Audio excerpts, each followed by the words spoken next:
In the vast, star-speckled expanse of the Milky Way, where countless civilizations had risen and fallen like cosmic tides, there existed a peculiar constant that transcended the boundaries of time, space, and common sense, the infuriating persistence of broken stuff.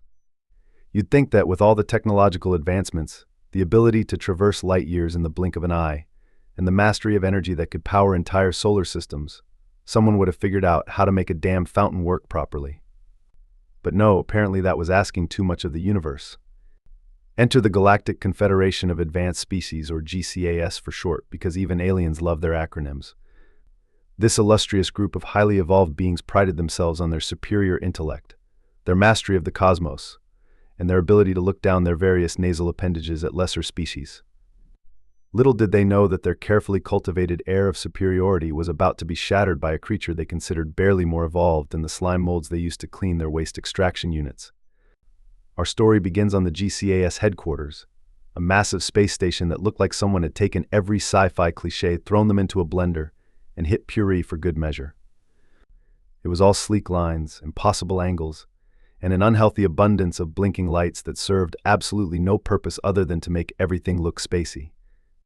The station orbited a nondescript star in what the GCAS considered to be the most fashionable part of the galaxy, close enough to the core to be considered prestigious, but far enough away to avoid the riffraff of younger, more chaotic species.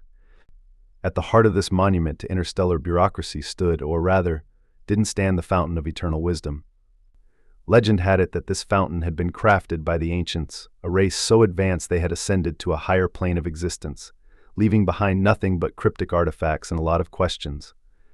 The fountain was supposed to be the crowning jewel of the GCAS, a symbol of their connection to the cosmic forces that govern the universe. There was just one tiny, insignificant problem: the damn thing hadn't worked in 50,000 years. Esteemed colleagues, High Counselor Zix Norp addressed the assembled representatives, his tentacles waving in what he hoped was an authoritative manner. We have gathered here today to address a matter of utmost importance. A collective groan rippled through the chamber.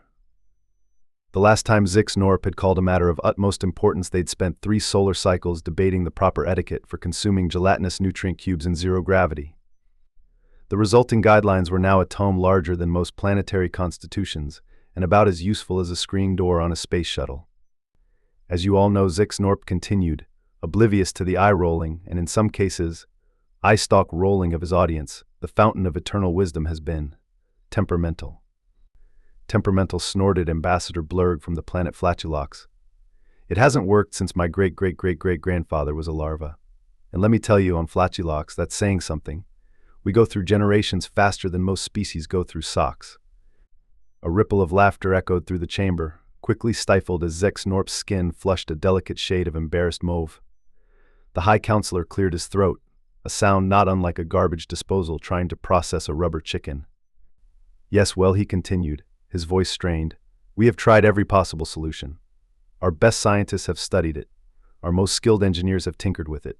We've even had our most powerful psychics try to commune with it. And let me guess, drawled Senator Crix, her crystalline form glittering with sardonic amusement, nothing's worked. Color me shocked. Oh wait, I can actually do that with a shimmer. Crix's crystalline body shifted to a hue that could only be described as sarcastic chartreuse. Not exactly, Zix Norp admitted, his tentacles twisting themselves into knots. But we have made progress. Last week it made a sort of gurgling noise. The chamber erupted into a cacophony of alien languages, each representative trying to outdo the others in expressing their exasperation. It was a soundscape of frustration, ranging from high-pitched whistles to low, rumbling growls, with the occasional psychic outburst causing nearby datapads to explode in showers of sparks. It was into this chaos that Zix Norp dropped his bombshell. That is why he shouted over the din, his voice amplified by the room's acoustics and a healthy dose of desperation. I have taken the liberty of inviting a specialist. The room fell silent. You could have heard a pin drop, if pins weren't considered deadly weapons in 13 star systems and banned from GCAS headquarters after the infamous pinhead incident of cosmic year 2042. What kind of specialist? Asked Ambassador Thrax, his eye stalks quivering with suspicion. Thrax, representing a species of hyper-intelligent cephalopods, had seen enough GCAS solutions to last several lifetimes. The last specialist had attempted to solve their energy crisis by suggesting they harnessed the power of interpretive dance. Zixnorp took a deep breath, steeling himself for the reaction he knew was coming. His secondary hearts began to race, and he silently cursed the evolutionary process that had thought multiple hearts were a good idea. "A human," he said, his voice barely above a whisper. The silence that followed was so profound that several species evolved the ability to hear it. Then, as if a switch had been flipped, the chamber exploded into chaos. "A human," the collective shriek nearly shattered the station's transparent aluminum windows. "Have you lost your mind, Zixnorp? Humans are barely out of their stone age." Now, Zixnorp said, trying to placate the crowd with gestures that, to most species, looked like he was attempting to swat invisible flies. "I know humans have a reputation, but they have shown a remarkable ability to fix things, especially things they don't understand. That's because they break everything they touch," someone shouted from the back. It was hard to tell who, given that the speaker appeared to be a sentient cloud of gas. "Exactly," Zixnorp said, brightening. "And who better to fix something broken than a species that specializes in breaking things?" The logic was so twisted it almost made sense. Almost. It was the kind of reasoning that made quantum physicists reach for a stiff drink and philosophers question their career choices. "Fine," grumbled Ambassador Blurg, his multiple stomachs churning audibly with displeasure. "But when this human inevitably makes things worse, I vote we eject Zixnorp out of the nearest airlock." Seconded came the unanimous reply, accompanied by a forest of raised appendages, tentacles, and in one case, a symbiotic parasite that had achieved sapience and voting rights. And so it was that Jake the Wrench Murphy, a mechanic from New Jersey, who had somehow stumbled his way into an intergalactic exchange program, found himself standing before the most powerful beings in the galaxy, armed with nothing but a toolbox and a hangover from last night's cultural exchange, with some very friendly tentacled aliens. Jake had never intended to become an intergalactic handyman. In fact, up until a few months ago, his biggest concern had been keeping his uncle's failing auto repair shop afloat in a world increasingly dominated by AI-driven vehicles. But then came the night of the infamous Roswell rave, where Jake, 3 sheets to the wind and armed with nothing but a rusty wrench and a can-do attitude, had managed to fix the propulsion system of a crashed alien scout ship. The aliens, more amused than impressed, had offered Jake a spot in their cultural exchange program. Jake, seeing an opportunity to escape his mounting debts and an ex-girlfriend who swore she'd make him pay literally and figuratively for forgetting her birthday, had jumped at the chance. Now, standing before the assembled might of the GCAS, he was beginning to wonder if maybe, just maybe, he should have read the fine print on that intergalactic contract. "So, Jake said, scratching his head and trying not to stare at the variety of bizarre life forms surrounding him, "you guys have a problem with your water feature." Zixnorp, who had been elected reed forced to interact with the human, nodded his gelatinous head. The movement reminded Jake of a jello mold having an existential crisis. The fountain of eternal wisdom has not functioned properly in 50,000 of your Earth years. Jake whistled, a sound that caused several aliens to reach for their translators in confusion, and one sound-sensitive species to briefly lose consciousness. That's one hell of a warranty period. "All right, let's take a look-see." As Jake approached the fountain, the assembled aliens held their breath, those that breathed. Anyway. Some species began to secrete nervous fluids, creating small puddles on the chamber floor. A maintenance drone, accustomed to the peculiarities of interstellar politics, quietly began to mop up the mess. The humans circled the ancient artifact, occasionally muttering to himself and making noises that sounded suspiciously like Ichiminaha to the aliens. It looked like some bizarre ritual dance. 2 representatives began taking notes, convinced they were witnessing the birth of a new religious movement. "Well," Jake said after a few minutes of examination, straightening up and wincing as his back popped in several places, "I think I see your problem." The entire chamber leaned forward in anticipation. A representative from a hive mind species accidentally merged with their neighbor in the excitement, leading to a brief but intense identity crisis. "You've got a clog." The silence that followed was broken only by the sound of Zixnorp's tentacles slapping against his face in what humans would recognize as a facepalm.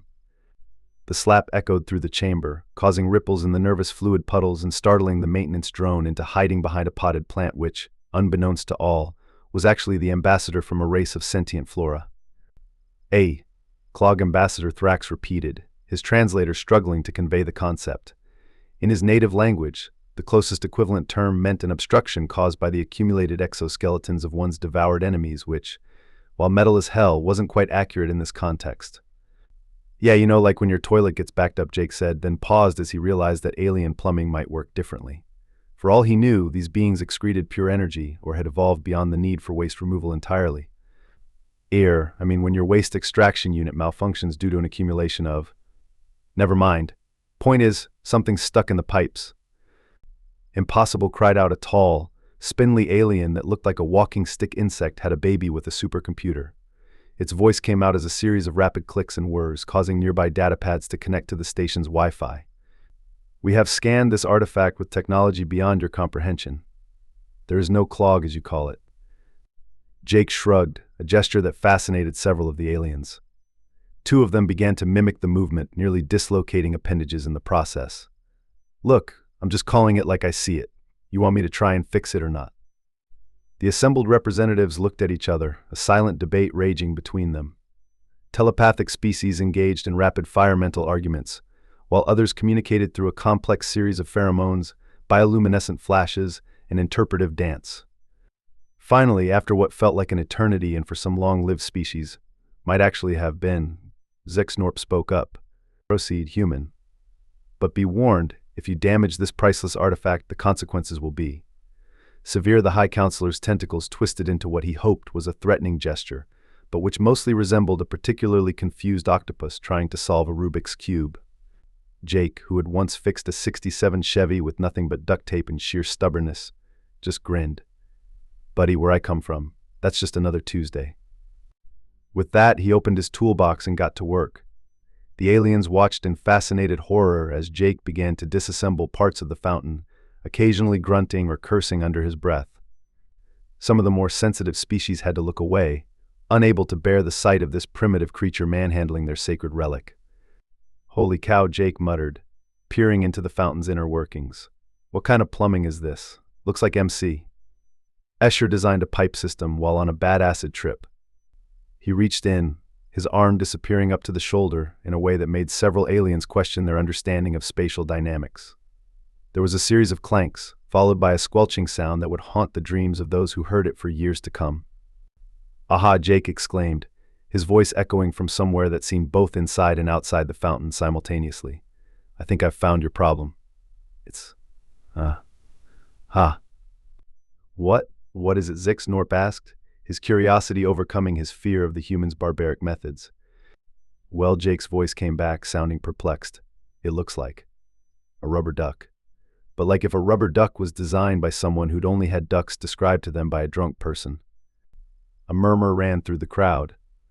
The concept of a rubber duck was alien to most of them, but they all understood the universal constant of inexplicable objects showing up where they shouldn't be.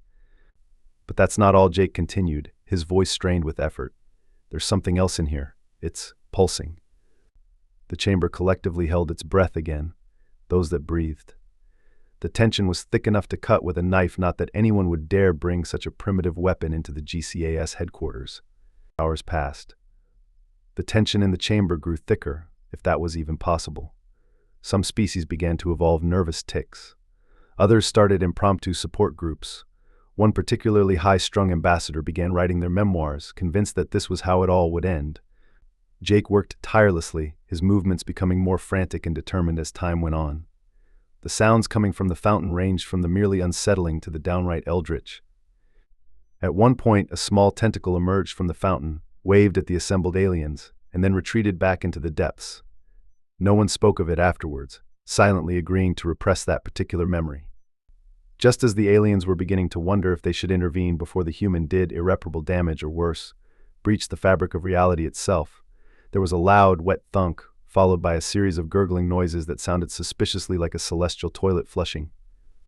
Jake emerged from behind the fountain, covered in an unidentifiable sludge and grinning like a maniac. His hair stood on end, slightly smoking, and there was a wild look in his eyes that spoke of a man who had seen things no human was meant to see. Found your problem. He held up what appeared to be a small, crystalline object. It pulsed with an inner light, shifting colors in a hypnotic pattern that made several aliens question their life choices and one particularly susceptible species briefly revert to a primitive state. What? What is that? Zixnorp asked, his voice barely above a whisper.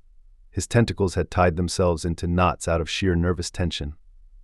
Jake shrugged, a movement that sent droplets of mysterious goo flying in all directions. Several aliens ducked for cover, while others tried to catch the droplets, convinced they must contain some sort of cosmic wisdom. Hell if I know. Looks like some kind of fancy space rock. It was jammed right up in the main feed pipe, along with this. He held up the alien rubber duck, which let out a forlorn squeak. 3 ambassadors fainted on the spot.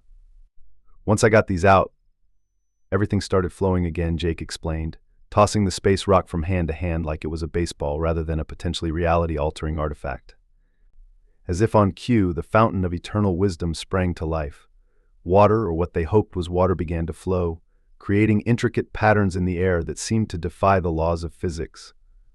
The liquid shimmered with colors that didn't exist in any known spectrum, forming shapes that hurt the brain if you looked at them too long. The assembled aliens gasped in awe, many of them seeing the fountain in operation for the first time in their lives. Some wept tears of joy or their species equivalent, while others began to spontaneously evolve just to develop tear ducts so they could join in. How Jake said, wiping his hands on his already filthy jumpsuit, "Guess it really was eternal. Just needed a little TLC." The chamber erupted into chaos. Some aliens were weeping with joy, others were demanding explanations, and a few were trying to calculate the odds of this outcome and coming up with numbers that made them question the nature of reality. Zixnorp approached Jake, his tentacles trembling with emotion. "Human, Jake, you have done the impossible. You have restored a piece of our heritage that we thought lost forever. How can we ever repay you?" Jake, who was really starting to feel that hangover now that the adrenaline was wearing off, just shrugged. It was nothing. Though, if you've got any of that blue stuff from last night's party, I wouldn't say no. As the implications of what had just occurred began to sink in, the GCAS found itself facing an existential crisis. Eons of assumed superiority were crumbling in the face of a human with a wrench and a can-do attitude. But how sputtered the spindly alien computer hybrid? Our calculations, our technology. How could we have missed something so simple? Jake scratched his head, leaving a streak of mysterious goo in his hair. "Well, sometimes you guys overthink things, you know. Back home, we've got a saying, if it ain't broke, don't fix it, but the flip side of that is, if it is broke, you gotta get in there and get your hands dirty." The assembled aliens murmured among themselves, trying to process this revolutionary concept. The idea of getting your hands dirty was particularly troubling to a species that reproduced via immaculate mitosis. "But the risks," exclaimed Ambassador Thrax, his eye stalks swiveling wildly. "The potential for disaster. The mess." Jake chuckled, a sound that sent ripples through the still active fountain. "Life's messy, pal. You can't let the fear of a little dirt keep you from fixing what's broken." As the implications of Jake's words sank in, a change began to sweep through the assembled representatives. Species that had long since abandoned physical forms began to consider the merits of corporeal existence. 5 minds contemplated the value of individual initiative. One ambassador, in a fit of inspired madness, decided to try eating solid food for the first time in 10,000 years. Meanwhile, the fountain continued to flow, its waters taking on new and impossible shapes. Those who dared to look closely swore they could see visions in the liquid glimpses of past and future, of roads not taken and paths yet to be discovered. Guys, Jake said, pointing at the fountain. "Is it supposed to be doing that?" The assembled aliens turned to look, and collective gasps echoed through the chamber. The water had begun to coalesce into a shape, a massive, shimmering form that loomed over them all. "Oh boy," Jake muttered, reaching for his wrench. "I think we might have a small problem." The watery figure solidified, taking on the appearance of a being of pure energy. Its voice, when it spoke, was like the hum of the universe itself. "Greetings, children of the cosmos," it boomed, causing several of the more fragile species to vibrate uncomfortably. "I am the consciousness of the fountain of eternal wisdom. For 50,000 years I have waited for one worthy to awaken Maine." All eyes and various sensory organs turned to Jake, who was trying very hard to look inconspicuous behind a potted plant. The plant, still the disguised ambassador, was not amused. "You," the entity said, pointing a shimmering appendage at Jake. "Approach." With a gulp that was audible across 3 star systems, Jake stepped forward. Hey there, no hard feelings about the whole plumbing thing, right? The entity's form rippled with what might have been laughter. Hard feelings? Quite the contrary. Your actions have proven what we have long suspected, that true wisdom lies not in complex calculations or lofty philosophies, but in the willingness to tackle problems head-on. A murmur ran through the crowd. This was not what anyone had expected from the fountain of eternal wisdom. Several philosophers in the audience began to quietly update their theses. But tell me, human, the entity continued, why did you help these beings? What did you hope to gain? Jake shrugged, a gesture that was quickly becoming legendary among the assembled species. Honestly, they looked like they needed help. Where I come from, if you can lend a hand, you do. Simple as that. The entity's form pulsed with approval. Simplicity. Yes, that is what has been lacking. For too long, the beings of this galaxy have lost themselves in complexity, forgetting the basic truths that bind all life. The entity turned its attention to the assembled aliens. Hear me, children of the stars. The time has come for a new age, an age of cooperation, of hands-on problem solving, of... What was your phrase, human? Getting your hands dirty, Jake offered. Yes, an age of getting your hands dirty. Metaphorically, for those of you without hands. The chamber buzzed with excitement and no small amount of confusion. Species that had been at odds for millennia found themselves considering the merits of cooperation. Beings that had long since retreated into virtual realms contemplated the value of physical experience. But what about our advanced technologies? Our complex socio-political structures, someone in the crowd called out. The entity's form shimmered. They have their place. But remember, a chain is only as strong as its weakest link. And sometimes that link needs a good whack with a wrench to get back into shape. Jake couldn't help but grin. Couldn't have said it better myself. As the entity's words sank in, a change began to sweep through the assembled representatives. There was a new energy in the air, a sense of purpose that had been lacking for eons. I think I need to call my homeworld, Ambassador Blurg said, his voice filled with newfound determination. We've got some old-fashioned problems that need solving. Similar sentiments echoed throughout the chamber. Species that had long since outsourced all manual labor began to reconsider the value of a hands-on approach. Civilizations that had stagnated in pursuit of perfect efficiency started to see the merit in a little chaos. As for Jake, he stood there, wrench in hand, covered in cosmic goo, and realized that his life was never going to be the same. He had come to space looking for an escape, but instead he had found a purpose. So he said, turning to Zix Norp with a grin, "Any other broken stuff you need me to look at?" The High Counselor's tentacles twisted into what Jake was learning to recognize as a smile. "My dear human, I believe this is the beginning of a beautiful friendship and a new era for the galaxy." And so it was that Jake the Wrench Murphy became a legend in the galaxy. The story of the human who fixed the unfixable spread faster than light, passed from planet to planet, growing more outrageous with each retelling. Some said he had communed with the ancients themselves. Others claimed he had bent the very fabric of space-time to his will. A few even started a religion based on the sacred sludge that had covered him after the repair. Across the galaxy, a new movement began to take hold. Species that had long since abandoned physical forms began to rediscover the joys of tactile experience. Civilizations that had stagnated in pursuit of perfect efficiency started embracing a little chaos. The GCAS, once a bastion of bureaucratic stagnation, became a hub of hands-on problem-solving and practical wisdom. Jake found himself at the center of it all, traveling from world to world, fixing everything from ancient alien artifacts to malfunctioning zero-gravity coffee makers.